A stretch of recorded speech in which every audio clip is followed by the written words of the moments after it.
जय हिंद दोस्तों, स्वागत है आपका हमारे YouTube channel raw of success में। आज हम पढ़ेंगे मुहावरे, जिनको इंग्लिश में इडियम्स कहते हैं। आज का पहला मुहावरा है आंखों पर चर्बी छाना। आंखों पर चर्बी छाने का अर्थ होता है अभिमान करना। पेट में दाढ़ी होने का अर्थ होता है देखने में सीधा किंतु चालाक होना। अंतर के पट खोलना। अंतर के पट खोलने का अर्थ होता है विवेक से काम लेना। विवेक का मतलब क्या होता है? जिसमें सोचने समझने की शक्ति होती है उसको विवेक बोलते हैं। टांग अड़ाना का मतलब होता है अवरोध पैदा करना। अवरोध मतलब रुकावट पैदा करना। काम काज में कोरा होना। काम काज में कोरा होना इडियम का अर्थ होगा काम न जानना। अंगूठी का नग होना। अंगूठी का नग होने का तात्पर्य होगा हमारा बहुत कीमती होना। आज का सातवां इडियम्स है जुबान पर लगाम न होना।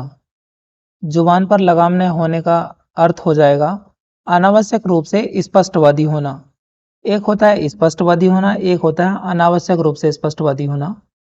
स्पष्टवादी हमारा गुड सेंस में यूज होता है और अनावश्यक रूप से स्पष्टवादी हमारा अनावश्यक रूप से स्पष्टवादी होना एक बैड सेंस में यूज होता है, क्योंकि जुबान पर लगाम न होना एक बैड सेंस है, इसलिए इसका सही उत्तर बी हो जाएगा। सिर हथेली पर रखना। सिर हथेली पर रखने का अर्थ हो जाएगा मरने के लिए तैयार रहना। टस से मस न होना। टस से मस न होना ईडियम का अर्थ होगा अनुनय बिना करने से भी न पसीजना। अनुनय बिना करना मतलब उससे बहुत विनती करना फिर भी वो नहीं पसीजता, उसको कहते हैं टस से मस न होना। मुंह का निवाला। मुंह का निवाला मतलब अत्यंत प्रिय। ऑप्शन बी ठीक हो जाएगा और इसका भी ऑप्शन बी ही ठीक था। आज का 11वां इडियम है हमारा अग्नि परीक्षा देना। अग्नि परीक्षा देना मतलब कठिन परिस्थिति में पड़ना। इसका ऑप्शन बी ठीक हो जाएगा। अगर मगर करना मतलब बहाने बनाना। इसका ऑप्शन डी ठीक हो जाएगा। नेक्स्ट इडियम है हमारा छाती पर मूंग दलना। छाती पर मूंग दलना मतलब पास रहकर दुख देना। इसका क्या अर्थ हो जाएगा? पास रहकर दुख देना। तीर मारना। तीर मारना मतलब बहुत बड़ा काम करना। इसका ऑप्शन सी ठीक हो जाएगा। 15वां इडियम है हमारा तेली का बैल होना। तेली का बैल होना मतलब बुरी तरह काम में लगे रहना। तेली का बैल कैसा होता है? वो बुरी तरह काम में लगा रहता है, हमेशा काम में लगा रहता है। आंख का नीर ढल जाना मतलब निर्लज्ज हो जाना। एक होता है लोई उतरना। लोई उतरने का मतलब होता है इज्जत चले जाना। इडियम नंबर हमारा 17 है कान फूकना। कान फूकना का मतलब होता है दीक्षित करना। एक होता है शिक्षित करना, एक होता है दीक्षित करना। दीक्षित करना मतलब किसी को राह बताना और शिक्षित करना मतलब किसी को पढ़ाना। 18वां इडियम है हमारे छक्के छुड़ाना। छक्के छुड़ाने का मतलब हो जाएगा इसका हराना। इडियम नंबर 19 चांदी का ऐनक लगाना। चांदी का ऐनक लगाने इडियम का अर्थ होगा किसी न किसी प्रकार प्रतिष्ठा बनाए रखना। तोते की तरह आंखें फेरना। तोते की तरह आंखें फेरने के इडियम का मतलब हो जाएगा पुराने संबंधों को एकदम भुला देना। पोबारा होना, ये बहुत इंपॉर्टेंट है। पोबारा होना, पोबारा होना मतलब लाभ ही लाभ होना। ऑप्शन सी ठीक हो जाएगा। मखमली जूते मारना। मखमली जूते मारने का मतलब है मीठी मीठी बातों से लज्जित करना। ऑप्शन ए ठीक हो जाएगा। इडियम नंबर 23 ढपोर शंख का अर्थ है। ढपोर शंख इडियम का अर्थ होगा हमारा बेवकूफ। ढपोर शंख दरअसल उसको बोलते हैं जो बहुत बड़े बड़े वादे करता है लेकिन पूरा कभी नहीं करता, उसको बोलते हैं ढपोर शंख। अंगूठा चूमना, जैसे कि हमारे नेता लोग होते हैं बहुत बड़े बड़े वादे करते हैं लेकिन वो काम पूरा कभी करते नहीं है, तो वे क्या होते हैं? ढपोर शंख, बेवकूफ। अंगूठा चूमना, अंगूठा चूमना मतलब किसी को खुशामद करना, और अंगूठा दिखाने का मतलब होता है इनकार करना। अंगूठा चूमना पूछा है तो इसका ऑप्शन हमारा हो जाएगा डी। नाक पर सुपारी तोड़ना, नाक पर सुपारी तोड़ना इडियम का अर्थ होगा, नाक पर सुपारी तोड़ना इडियम का अर्थ होगा बहुत परेशान करना, ऑप्शन सी। आंखें बिछाना, आंखें बिछाना मतलब किसी की प्रतीक्षा में रहना, प्रतीक्षा करना, ऑप्शन हो जाएगा बी, प्रतीक्षा करना। विहंगम दृष्टि, विहंगम दृष्टि हो जाएगा सम्यक दृष्टि। ये आपको ध्यान रखना है, ना इसमें सरसरी दृष्टि होगा ना गहरी दृष्टि होगा, इसमें होगा सम्यक दृष्टि। आप मतलब आपका पूरा का पूरा ध्यान होगा। विहंगम दृष्टि का मतलब पूरा का पूरा ध्यान एक तरफ होना, वो हो गया विहंगम दृष्टि है। सम्यक दृष्टि है, सम्यक का मतलब होता है समस्त। एक 3 रत्न भी हैं जैन धर्म में, कौन कौन से हैं? सम्यक दर्शन, सम्यक ज्ञान और सम्यक आचरण, ये ध्यान रखना।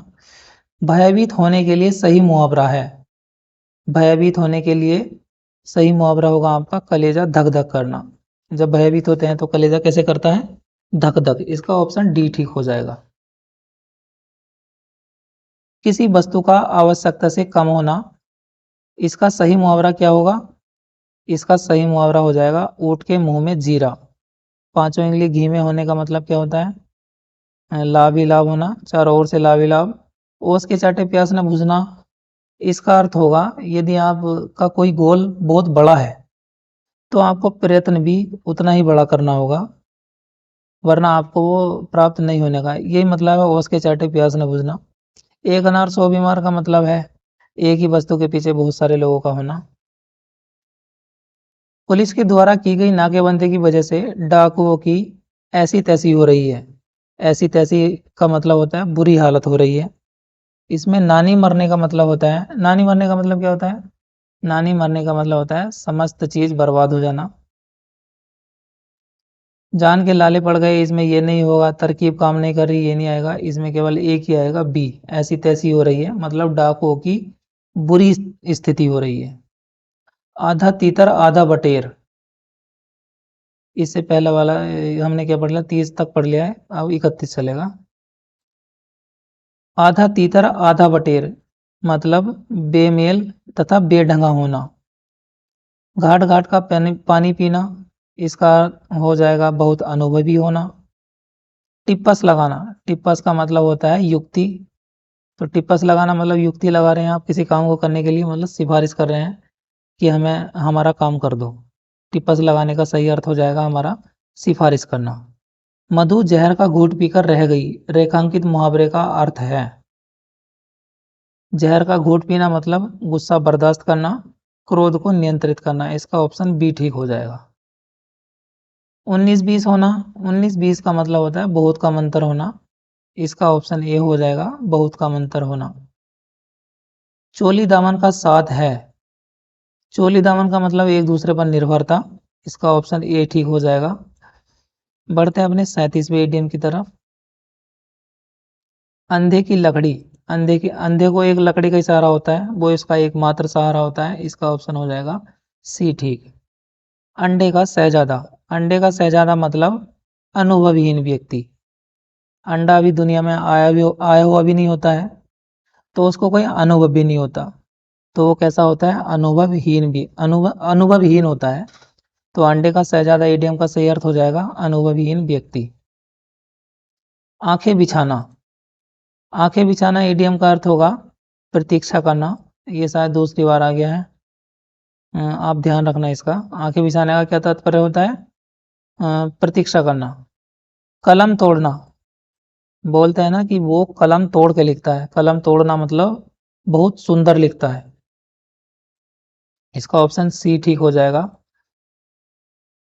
कोड़ी को न पूछना, कोड़ी को किससे नहीं पूछते? जो आदमी निकम्मा होता है, जो आदमी निकम्मा होता है उसको कोड़ी को नहीं पूछते। कोड़ी को न पूछना मुहावरे का सही अर्थ हो जाएगा निकम्मा समझना। गाल बजाना मतलब डींगे हाँकना, बड़ी बड़ी बातें करना, इसका ऑप्शन सी ठीक हो जाएगा। घर बसाना, घर बसाना मतलब विवाह करना, एक और होता है हाथ पीले करना। हाथ पीले करने का अर्थ भी क्या होता है? विवाह करना। चेहरे पर हवाइया उड़ना। चेहरे पर हवाइया उड़ने का मतलब होता है घबरा जाना, पूरी तरह घबरा जाना। इसका ऑप्शन बी ठीक हो जाएगा। बढ़ते हैं अपने 46वें नंबर मुहावरे की ओर।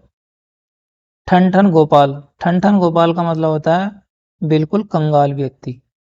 इसका ऑप्शन ए ठीक हो जाएगा। लंगोटी में फाग खेलना। फाग मतलब फागुन। फागुन में कौन सा त्योहार आता है हमारा? होली। तो लंगोटी में होली खेलना मतलब दरिद्रता में आनंद मनाना। इसका ऑप्शन ए ठीक हो जाएगा। अंधेर नगरी। अंधेर नगरी में क्या होता है भैया? अन्याय की जगह।